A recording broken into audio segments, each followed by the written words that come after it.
Banyak orang setelah nonton Baby Driver dan langsung berpikir, ini film action paling stylish yang pernah dibuat. Mobil-mobilnya keren, soundtracknya gila yang pas banget sama ketukan peluru, dan gaya editing yang super satisfying. Tapi buat kita, kalau kalian cuma ngeliat film ini sebagai tontonan aksi balap-balapan, kalian melewatkan inti cerita yang sebenarnya. Baby Driver bukan sekadar film kriminal dengan playlist musik yang asik. Film ini adalah tentang seseorang yang tidak pernah benar-benar sembuh dari masa lalunya. Seseorang yang menjadikan kecepatan sebagai tameng, dan musik sebagai satu-satunya cara untuk tetap waras. Wajar aja banyak dari kita yang awalnya terkecoh. Edgar Wright, sang sutradara, udah ngondisiin kita lewat Shaun of the Dead atau Hot Fuzz untuk selalu berekspektasi tontonan pop culture kinetik yang meledak-ledak. Di permukaan, karena Baby kelihatan memancarkan aura cool, cowok pendiam pakai kacamata hitam dengan skill nyetir level dewa, dan selalu tenang di tengah hujan peluru. Banyak penonton yang menyamakan Baby Driver dengan karakter dingin tanpa emosi kayak tokoh utama di film Drive 2011 atau The Driver 1978. Tapi kenyataannya ada perbedaan psikologis yang sangat masif. Di film Drive, sang karakter utama merangkul kekerasan brutal karena itu sudah menjadi insting dasarnya. Sebaliknya, Baby panik dan sangat enggan setiap kali kekerasan terjadi di depan matanya. Dia bukan pahlawan aksi berdarah dingin. Baby adalah anak kecil yang terjebak di tubuh pria dewasa yang terus kabur bukan dari kejaran polisi, tapi dari isi kepalanya sendiri.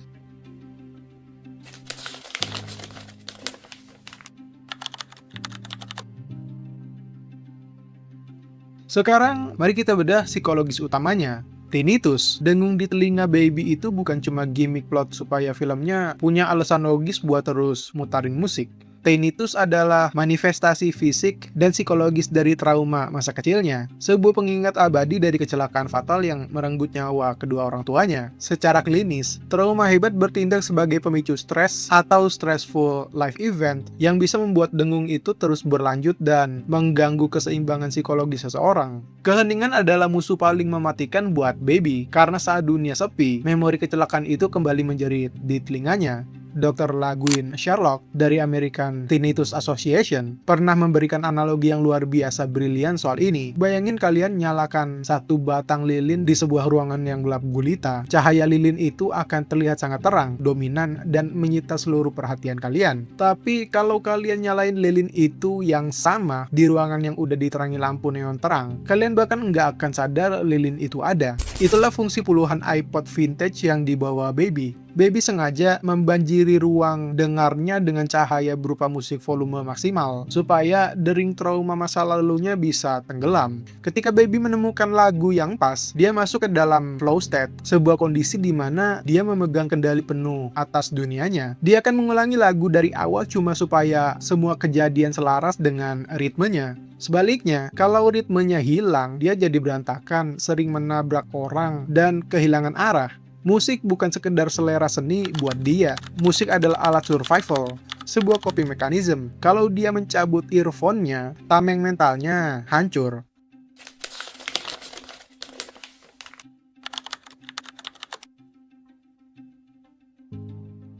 Keterasingan Baby makin parah kalau kita lihat lingkungan sekitarnya. Melalui karakter Doc, bos sindikat kriminal yang diperankan oleh Kevin Spacey, di permukaan dia cuma dalang perampokan, tapi secara psikologis, hubungan Baby dan Doc adalah bentuk ikatan manipulatif atau trauma bonding. Doc secara aktif mengeksploitasi trauma dan masa lalu Baby dengan dalih membayar utang, memaksa Baby tetap berada dalam ekosistem kejahatan yang mematikan kemandiriannya. Kontras banget kalau kita bandingin sama Joe, ayah angkat Baby. Pemilihan aktor tunarungu nyata C.J. Jones bukan sekedar inklusivitas. Joe sebagai satu-satunya sosok yang berkomunikasi murni tanpa suara, sebuah keheningan yang penuh dengan kasih sayang, sangat bertentangan dengan keheningan traumatis yang selama ini ditakuti Baby. Dalam kondisi yang sangat terisolasi inilah, karakter Debra masuk. Banyak orang, terutama kritikus, ngeluh romansa mereka terlihat seperti cepat banget, kurang logis. Tapi coba bayangkan kalian ada di posisi Baby. Buat seseorang yang hidup dalam ketakutan konstan, senyuman kecil dari seseorang pelayan kedai kopi langsung diidealisasikan gila-gilaan.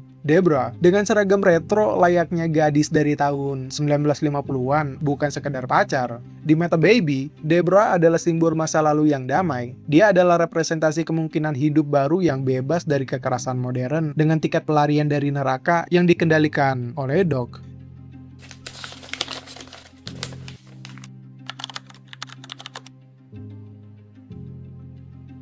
Edgar Wright nggak cuma nyeritain cerita Baby, dia maksa kita merasakan trauma itu lewat desain suara dan warna visualnya. Kalau kalian perhatiin, ketika Baby melepaskan earpiece dari telinga kirinya buat dengerin instruksi perampokan, desainer suara Julian Slater sengaja mematikan musik di speaker bioskop sebelah kiri. Kita dipaksa mendengarkan persis secara spesial seperti apa yang Baby dengar. Bahkan suara dengung tinnitus akan semakin keras terdengar di telinga penonton saat tingkat stres Baby memuncak. Suara efek di film ini juga nggak nyata. Di adegan pembuka, mobil Subaru WRX merah itu suaranya dimanipulasi. Slater mencatatkan bahwa hanya 15% suara itu yang merupakan suara Subaru asli. Sisanya 85% adalah gabungan dari berbagai mesin mobil yang nadanya di pitch shift supaya selaras dengan tempo ketukan lagu Bell Bottoms. Sirine polisi, decit ban, letusan peluru, semuanya dijadikan instrumen musik.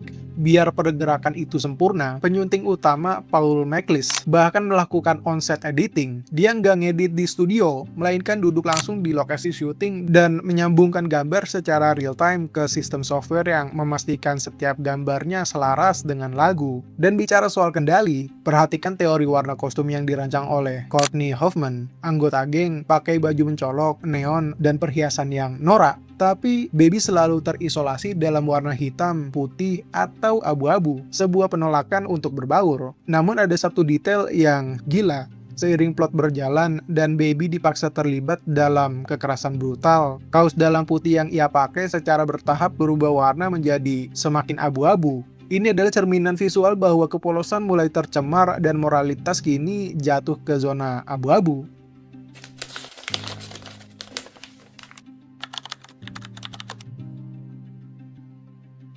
Di balik kejeniusan teknisnya, penulisan karakter perempuan di Baby Driver punya lubang besar. Kita sangat menyayangkan karakter Debra ini yang terlalu kental dengan trope maniac pixie dream girl. Debra nyaris enggak punya tujuan hidupnya sendiri. Eksistensialnya di film ini cuma buat motivasi dan nyelamatin jiwa karakter utamanya. Sangat tidak logis melihat cewek yang baru dikenal beberapa hari rela membuang seluruh hidupnya buat ikut baku tembak sama buronan. Saking berantakannya plot pelarian Debra ini, sampai banyak penonton di forum Reddit yang membuat teori bahwa Debra ini aslinya polisi undercover yang lagi nyamar. Terus ada karakter Darling, juga bernasib sama. Di babak ketiga, karakternya cuma dieksploitasi untuk satu tujuan, freezing. Kematiannya dijadikan alat naratif semata-mata buat memicu rasa amarah suaminya, Buddy, agar berubah menjadi penjahat sosiopat di akhir film. Ini menunjukkan bahwa terkadang film ini lebih mementingkan momentum ketimbang membangun karakter pendukung yang utuh dan manusiawi.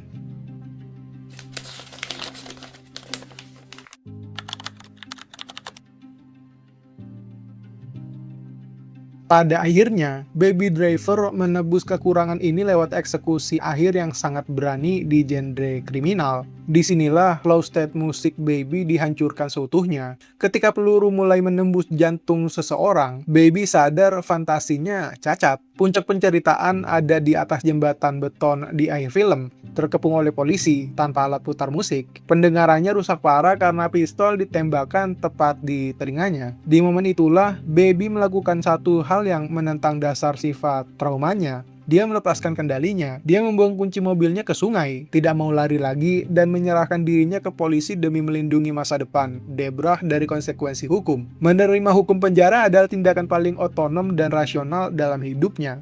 Lalu adegan pamungkasnya, Baby keluar dari penjara. Visual yang awalnya hitam putih tiba-tiba mekar menjadi warna yang cerah, lengkap dengan pelangi di belakangnya. Apakah ini realita dia bebas setelah 5 tahun? Atau ini cuma fantasi imajiner? Coping mechanism yang diciptakan oleh Baby buat bertahan menghadapi siksaan sel penjara?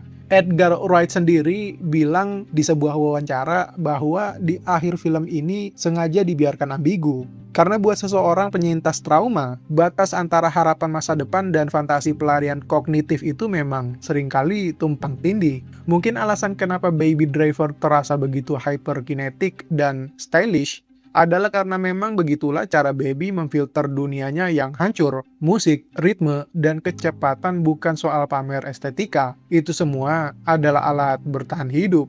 Dan mungkin kalau kita mau jujur merenung, kita semua punya versi kita masing-masing. Sesuatu yang kita pakai secara kompulsif, entah itu scroll media sosial tanpa henti, membenamkan diri dalam pekerjaan, atau hobi ekstrim hanya agar kita bisa terus bergerak, supaya kalau kita berhenti sebentar saja, suara masalah di kepala kita tidak terdengar selalu bising. Pada akhirnya, Baby Driver mengajarkan satu hal fundamental. Penyembuhan sejati bukan tentang seberapa hebat kalian bisa memacu kendaraan kalian untuk kabur.